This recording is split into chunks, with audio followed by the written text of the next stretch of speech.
அந்த கூட்டம் சேரதை பற்றியோ அதை பற்றியோலாம் ஒன்றும் பிரச்சனை இல்லை. வருகிறவர்களை கொஞ்சம் நெறிப்படுத்துங்க, முறைப்படுத்துங்க. இன்றைக்கி இல்லாத என்றைக்காவது ஒருத்தன் இந்த நாட்டுக்கு பயன்படுவான். அவன் இப்படியே அவனை வேஸ்ட்டாக மடையனா வச்சிடாதீங்க. ஆரம்பத்தில் எல்லா கட்சியிலும் இருக்க சிக்கல் தானே.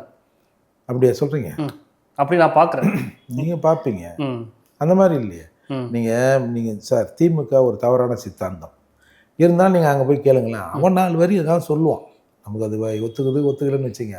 எனக்கே ஒரு 4 சொல்லுவான் சார். இவன் விஜய் பேரை தவிர ஒன்றும் சொல்ல மாட்டான். 2026 நாங்கள் ஆட்சி அமைப்போம்.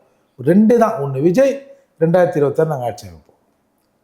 இதை நீங்கள் ஒத்துக்கிறீங்களா? திமுக கடுமையாக விமர்சனம் பண்ணுறாங்களே, நல்ல டீட்டெயில்ஸாக பரந்தூர் விமானத்திலிருந்து இந்த அஜித்குமார் மரணத்திலிருந்து ஆர்ப்பாட்டம் பண்ணதுலேருந்து கடுமையாக நல்லா அது இதெல்லாம் மூவ் பண்ணுறாங்களே. சரி, விமர்சனம் பண்ணால் அவர்கள் திமுகவுக்கு எதிரானவர்களாக அறிவிடுவார்களா? சொல்லுங்கள். நான் ஒன்றும் சொல்கிறேன் பாருங்கள். ஒன்று விஜய் தனியாக நிற்கணும், இல்லை திமுக கூட்டணியில் நிற்கணும். இது திமுகவோட பிளான். ஒன்று எங்கூட நில்லு, இல்லை தேர்தலே வாரான்னு சொல்லிட்டு 31 பார்த்துக்கிறேன் அப்படின்னு ஒதுங்கி தனியாக நில்லு. இது இன்னொருத்தவங்க ப்ராஜெக்ட்டு. இந்த 2ல் ஒன்று நடக்குதா இல்லையா பாருங்கள்.